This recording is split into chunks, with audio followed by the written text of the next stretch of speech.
Avez-vous déjà ressenti que votre force intérieure débordait les limites de ce monde ordinaire?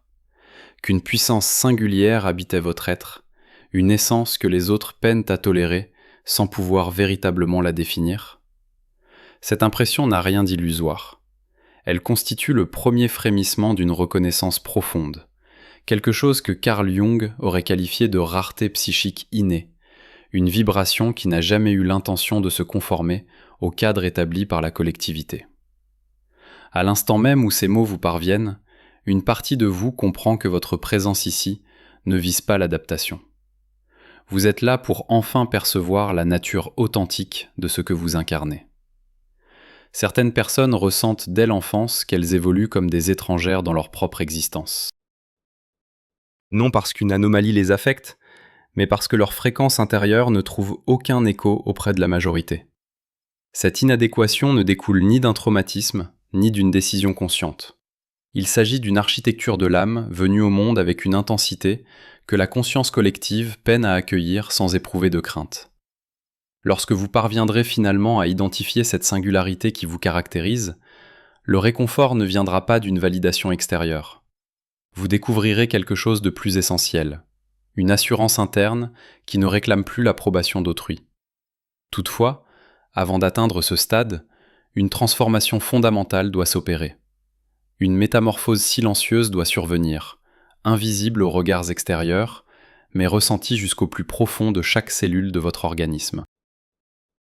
Jung savait que certaines individualités portent une libido psychique d'une densité particulière. Il ne s'agit nullement de supériorité, mais d'une vibration distincte. L'énergie que vous véhiculez ne circule pas selon les schémas habituels. Elle possède une texture trop dense, une profondeur trop marquée, une authenticité trop prononcée pour les systèmes fondés sur l'apparence et la prévisibilité. Durant toute votre vie, vous avez tenté d'ajuster votre fréquence à celle des autres. Vous avez atténué votre clarté pour ne pas éblouir. Vous avez dissimulé votre profondeur pour ne pas effrayer.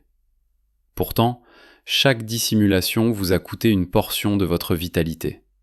Et maintenant, peut-être pour la première fois, vous commencez à saisir que votre différence ne représente pas un défaut. Elle constitue une fréquence. Vous souvenez-vous de cet instant où vous avez éprouvé pour la première fois le besoin de vous dissimuler? Peut-être était-ce durant l'enfance, lorsque votre intensité a provoqué l'inquiétude chez les adultes. Peut-être plus tard, quand vous avez observé que votre simple présence déstabilisait autrui, même sans geste particulier de votre part. Les personnes porteuses d'une énergie rare apprennent précocement que leur existence représente un fardeau trop lourd pour le monde environnant. Non parce qu'elles manifestent de l'agressivité ou cherchent à dominer. Bien au contraire, parce que leur sensibilité atteint un niveau si aigu qu'elles détectent ce qui reste caché. Leur perception possède une telle acuité qu'elle ébranle les systèmes construits sur le déni, tandis que leur authenticité démasque les autres sans qu'un seul mot soit prononcé. Vous avez donc appris à disparaître, vous avez appris à devenir une version réduite de vous-même, et pendant des années, vous avez cru que seule cette stratégie permettait la survie. Peut-être avez-vous pensé qu'en étant suffisamment silencieuse, suffisamment petite, suffisamment invisible, vous accéderiez enfin à la sécurité. Mais la protection que vous avez trouvée dans la dissimulation était trompeuse. Ce n'était pas une défense, c'était une cage. Et aujourd'hui, après tant d'années passées dans cette prison, vous commencez à réaliser que la porte n'a jamais été verrouillée.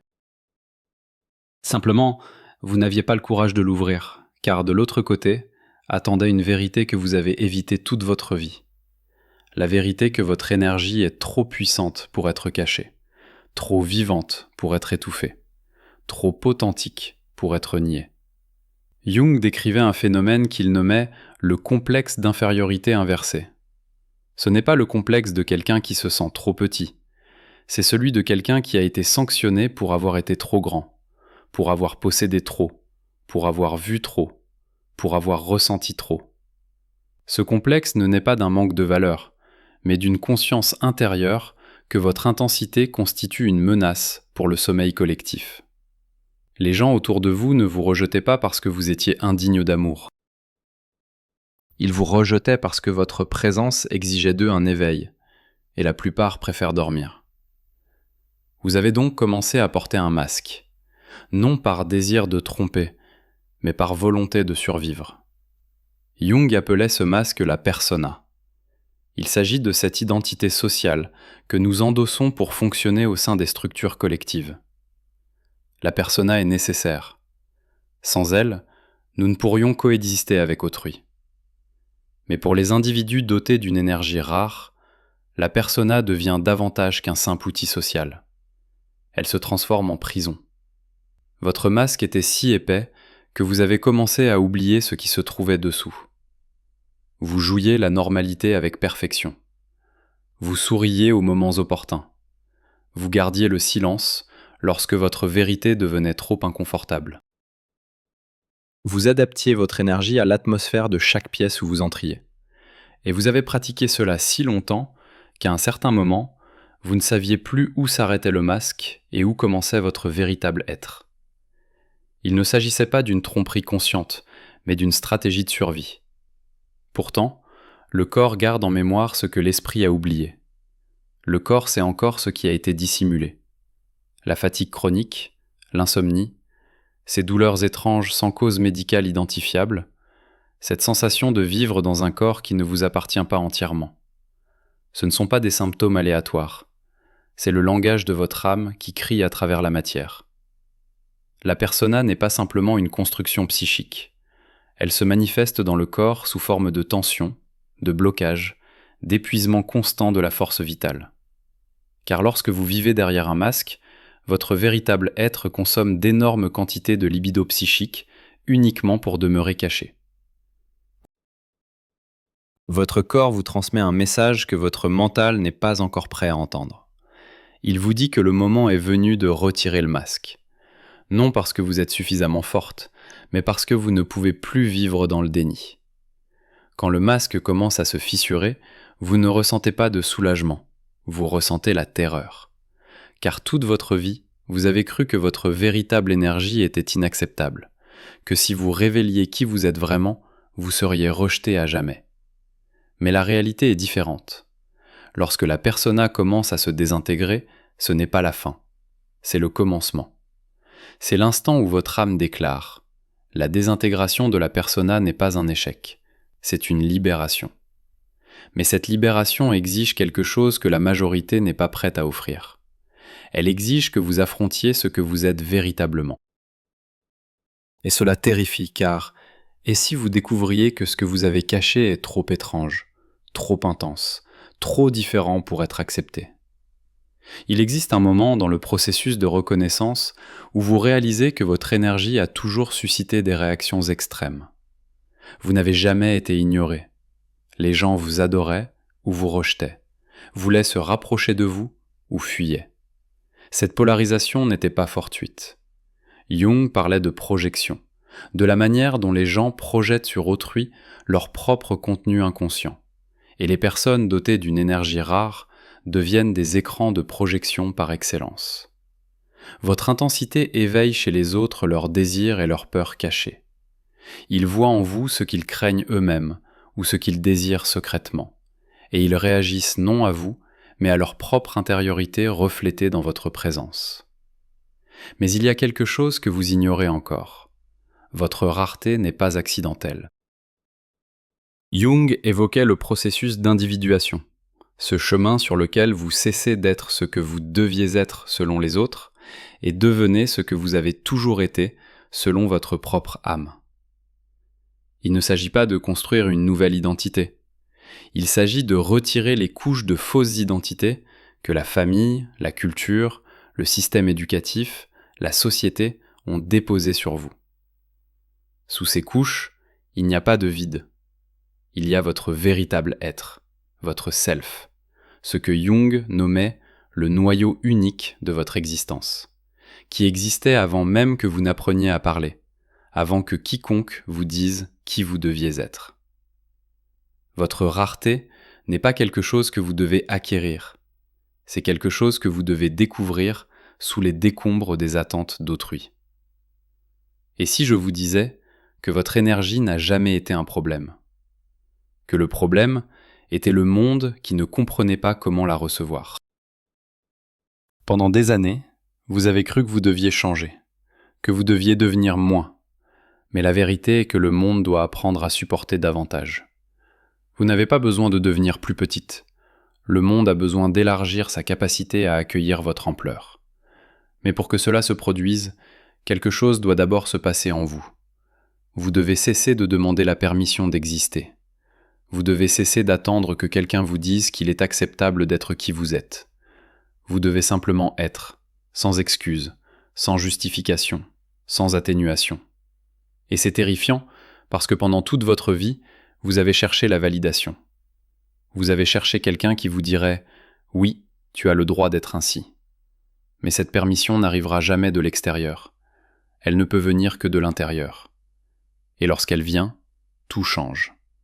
Lorsque vous cessez de chercher l'approbation, quelque chose d'étrange se produit. Vous commencez à attirer des êtres qui ont toujours attendu votre arrivée. Il n'y a là aucune magie au sens ésotérique. C'est simplement la loi de la résonance. L'énergie attire l'énergie. La vérité attire la vérité. Et lorsque vous cessez de mentir sur votre identité, le monde cesse de vous envoyer des gens qui ne peuvent vous aimer que si vous prétendez être quelqu'un d'autre. Mais il y a aussi des pertes. Les identités que vous avez portées pendant des années commencent à se dissoudre. Non parce que vous prenez des décisions conscientes de les abandonner. Elles deviennent simplement insignifiantes. Le rôle que vous jouiez dans la famille, l'image que vous mainteniez au travail, les attentes que vous vous efforciez de satisfaire. Tout cela commence à tomber comme de vieux vêtements qui ne vous vont plus. Jung appelait cela la mort symbolique. Ce n'est pas une mort physique, mais la mort du faux ego que vous avez construit pour survivre. Et bien que cela semble libérateur, ce processus est également douloureux, car ces identités vous donnaient un sentiment de sécurité, même si elles étaient mensonges. Et maintenant, vous devez apprendre à vivre sans cette fausse certitude. Vous devez apprendre à vous tenir dans votre vérité sans vous appuyer sur quoi que ce soit d'extérieur. Et c'est précisément ici que la plupart des gens reculent. C'est ici qu'ils disent « c'est trop difficile, je préfère retourner à ce qui est familier ». Mais vous ne le pouvez plus. Quelque chose en vous a basculé, le point de non-retour. La porte de l'ancienne vie s'est refermée, et la clé a été consumée. Vous ne pouvez plus feindre, vous ne pouvez plus vous diminuer. Vous ne pouvez plus porter le masque qui pesait comme une armure. Et bien que ce soit terrifiant, il y a aussi un soulagement étrange. Le soulagement de pouvoir enfin cesser. Cesser d'essayer, cesser de lutter, cesser de prouver. Simplement être dans votre énergie pleine, indomptée, rare. Jung affirmait que l'individuation ne signifie pas devenir quelqu'un de nouveau. Elle signifie devenir ce que vous avez toujours été, mais qu'il ne vous était pas permis d'être. Cette distinction est cruciale. Vous ne créez pas une nouvelle identité. Vous découvrez une identité ancienne qui a toujours été là, enfouie sous les couches d'adaptation. Ce moi qui existait avant que vous n'appreniez à avoir honte de votre intensité, avant que vous n'appreniez à cacher votre perception, avant que vous n'appreniez que votre énergie était excessive. Ce moi est votre self. Et maintenant, pour la première fois de votre vie, il ne se cache plus dans l'ombre. Il émerge à la lumière. Sans agressivité, sans démonstration. En silence, mais de manière implacable. Que signifie vivre avec une rareté reconnue? Cela signifie que vous cessez d'avoir besoin de foule. Vous cessez d'avoir besoin d'une compagnie constante. Vous cessez d'avoir besoin que chacun vous comprenne, car vous vous comprenez désormais vous-même. Et cette assurance intérieure est plus puissante que toute validation extérieure. Les gens autour de vous peuvent remarquer le changement. Ils peuvent dire que vous êtes devenue plus distante, moins accessible, plus difficile à déchiffrer, et ils auront raison. Mais ce n'est pas de la froideur, c'est une limite. Une limite qui déclare « Mon énergie est précieuse. Je ne la donnerai plus à tous. Je ne la donnerai qu'à ceux qui savent comment la recevoir sans chercher à la modifier. » Il y a dans cela une liberté paradoxale. Moins vous avez besoin de prouver votre rareté, plus elle devient évidente. Vous n'avez pas besoin de parler de votre transformation, vous n'avez pas besoin d'expliquer votre parcours. Les gens le ressentiront ou ne le ressentiront pas. Et ces deux résultats sont acceptables, car votre valeur ne dépend plus de la perception de quiconque. Votre valeur est innée, elle fait partie de la configuration de votre âme. Et maintenant que vous le savez, personne ne peut vous l'enlever. Vous pouvez perdre tout ce qui est extérieur, mais cette certitude intérieure, personne ne peut vous la prendre. Certaines personnes tenteront de vous ramener à votre ancienne version. Elles diront que vous avez changé, que vous n'êtes plus la même personne, et elles auront raison. Vous ne l'êtes plus. Mais leur inconfort face à votre transformation n'est pas votre problème à résoudre. Vous ne pouvez pas vous diminuer pour leur tranquillité. Vous avez déjà essayé. Cela a failli vous tuer. Alors maintenant, lorsque quelqu'un dit que vous êtes différente, vous pouvez simplement hocher la tête et dire « Oui, je le suis ». Et vous n'avez pas besoin d'ajouter quoi que ce soit d'autre. Vous n'avez pas besoin de vous justifier. Vous n'avez pas besoin de vous excuser pour votre existence. Votre métamorphose n'a pas besoin de défense. Elle a seulement besoin de votre présence en elle. Selon Jung, les personnes qui ont traversé le processus d'individuation portent en elles un type particulier d'autorité. Ce n'est pas l'autorité d'une position ou d'un pouvoir, c'est l'autorité de l'essence. Les gens le ressentent, même s'ils ne peuvent le nommer. Votre présence devient stabilisante pour ceux qui sont prêts et déstabilisante pour ceux qui dorment encore. Vous n'avez rien à faire, vous êtes simplement. Et cet être possède un pouvoir que vous ne connaissiez pas auparavant. Car désormais, votre énergie émane du self et non de l'ego, du centre et non de la périphérie, de la vérité et non du masque. Le silence devient votre environnement naturel, non le silence du vide, mais le silence de la plénitude. Un silence dans lequel vous pouvez entendre votre propre voix sans interférence. Jung disait que ceux qui ont véritablement connu leur self n'ont plus besoin de parler beaucoup, car leur énergie parle pour eux. Votre présence devient votre message. La manière dont vous vous déplacez, respirez, regardez le monde. Tout cela communique votre vérité intérieure plus fort que n'importe quel mot. Et c'est un pouvoir qu'on ne peut vous retirer, car il ne vient pas de l'extérieur, il vient de votre intériorité. Vous avez peut-être remarqué que le temps a commencé à s'écouler différemment. Vous ne vous pressez plus autant. Vous ne courez plus après rien. Vous n'essayez plus de devancer votre propre vie. Vous vivez à votre propre rythme. Et votre rythme diffère de celui de la majorité. Plus lent à certains endroits, plus intense à d'autres, mais toujours authentique, toujours vôtre. Et dans ce rythme, il y a une paix que vous ne connaissiez pas auparavant. Ce n'est pas la paix de l'inactivité, c'est la paix de l'alignement. L'alignement de votre existence extérieure avec votre essence intérieure.